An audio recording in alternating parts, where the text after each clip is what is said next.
What's up, everybody? I hope everybody's having a beautiful Sunday wherever you're at. It is a beautiful day here in North Carolina. Going to explain some stuff we changed on the Mustang. Probably should have videoed it, but it's one of those things you just want to get in there and get done. You know it's going to kind of be a long process, a lot of cutting and grinding. Guess that's what everybody really wants to see. But I kind of just went out of the way and got it done.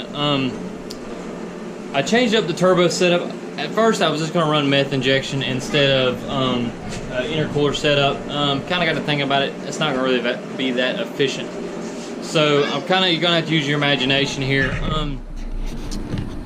The old turbo was set where the charge pipe, you can see where it's this 90, it was backwards. So when it set on here, it turned around, charge pipe just went to that little piece right there you can see on the ground with the blow-off valve on it. Kind of not the prettiest thing, but it worked. Here, I'll just kind of hold it up here and show you what's kind of going to go on. Basically, the turbo is turned around. You can see the 90 on it, or the elbow, whatever you want to call it. And it just kind of went in just like this. It worked. Ran it on the Ranger. Kind of never watched the intake temperatures, but after talking to a few friends, this is going to be a better idea what I'm going to do. So that's an extra on 388 I got. It's got a lot of shaft play on that one. That's another one. I just took the basically call it the cold side, but I took the cold side off and just swapped it to the other one I had. You can kind of see where it's going.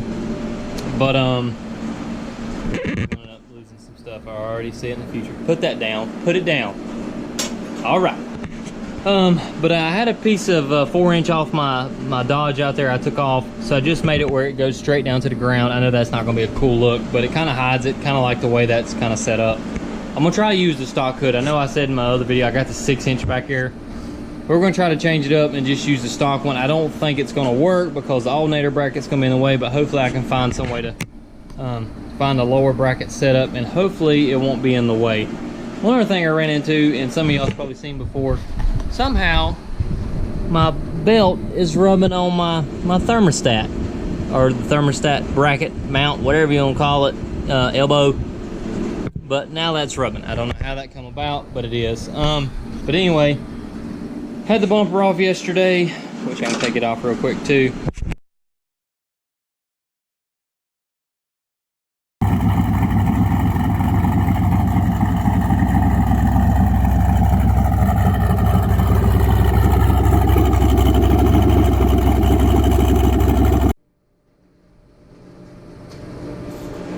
You ever taken one of these off? You have 6 bolts. You have 5 or 6 bolts on this.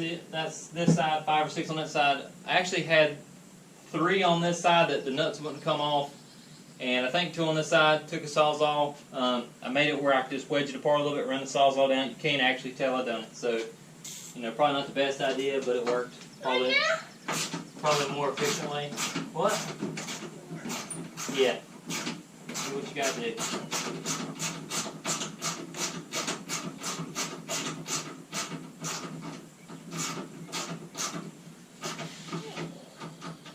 Alright. What?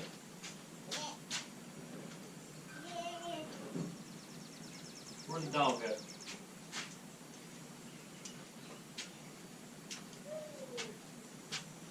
Maybe that ran off, huh? Got it hard out here. Yeah, anyway, I'm kind of going to take this bumper off and show you a little bit of clearance. I need to go ahead and hook the headlights and stuff back up. But with the, I ordered a intercooler and everything off of, I think I ordered off eBay. But it comes with all the piping and stuff I'll need. Probably, you know, I could probably buy one of those expensive kits, but what the hell, it'll work. Might end up welding some of the aluminum pieces they give you together. That way I don't have so many rubber grommets. Or boots, or whatever you want to call them. Yeah, it's not daddy. Got your own welding helmet.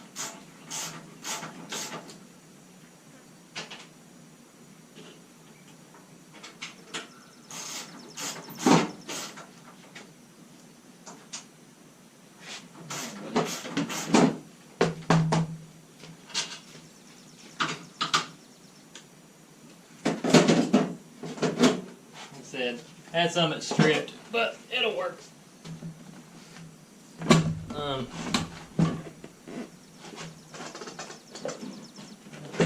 straight up.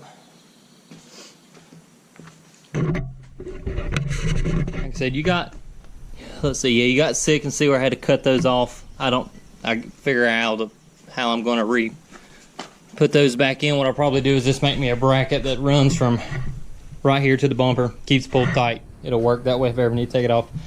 But yeah, you can see where I got my piping. I'm gonna probably do the intake or intercooler setup where it's right here, just a straight across, where piping can come right here, elbow in, come back around, then come back through this side. Lower side, I'll probably cut most of this out. Pop out, I think it comes out, but anyway. Then I'll just run my pipe back up into here. Be good to go. Nothing fancy, but it'll do.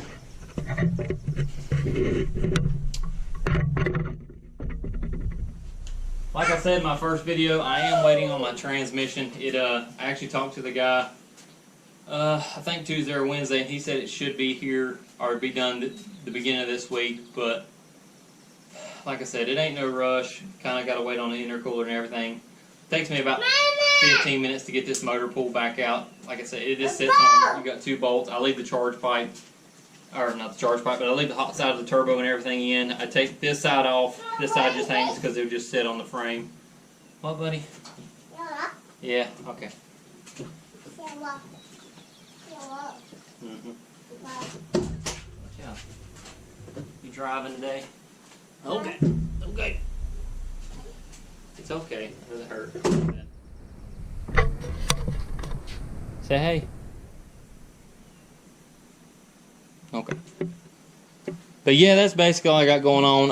I'm probably gonna have to trim the bumper and stuff, and I'm gonna have to wait for it all to get here. Order me a turbo blanket. That way, your little bit of wiring you got here for your headlight and turn signal, none of that has to worry about getting melted. Of course, you got turbo feed. I might have to do a longer drain line, but I think it should work. I do have this piece in here because this used to lay on the exhaust. I know that kind of looks janky, but it'll work. Keep it from melting. It might get a little hot, but it won't melt. And basically, that's all I got going on. Nothing fancy. Like I said, just waiting on the transmission. Probably had to pull this motor back out here in the next. Might do it today. Probably not. Being Sunday, we're gonna go eat with the family. Go eat with my mom. Probably go get in the pool, hang out. I think in the next video, I'm actually gonna take. I actually measured it here a second ago before I turned the camera on. But one side of the car actually sits about 1 inch higher, maybe a little over 1 inch, and I'm not a fan of that. I don't know why. Actually got the coil springs from a buddy that cut them with a torch, not heated them up, shrunk them, cut them, and I don't know if maybe that affected, but I actually have 2 sets here, and I'm going to cut those myself, that way I know how much is taken off. I don't know if maybe his were just worn out from, you know, launching the car. He had about a 7-second Mustang, and he gave them to me, so I'm going to complain, but I thought they were already going to be lowered shocks, but they were just cut, so I'm going to make my own and probably have the, hopefully not the same outcome, but the same height. I like the height, maybe go a little bit lower where it sits on top of the tires. I'm going to drag race this, but not all the time. Mostly going to drive it to work. You know, have a Friday fun day car where just not really show it off, but show what I've made. It, like I said, it ain't no, heck yeah, it ain't no $10,000 car, but it puts a smile on my face working on it and cranking it and driving it. So hopefully soon I'll have her going, and yeah, I'll be back with more details. Hopefully in the next video should be running, or at least I know the next video hopefully we'll be going to go get her, go get the transmission anyway. I got a buddy that said he's going to ride with me. Like I said, it's about an hour and a half, 15 hour and a half drive. Matters what the interstate looks like, but we'll go pick her up, and yeah, I'll have you a video.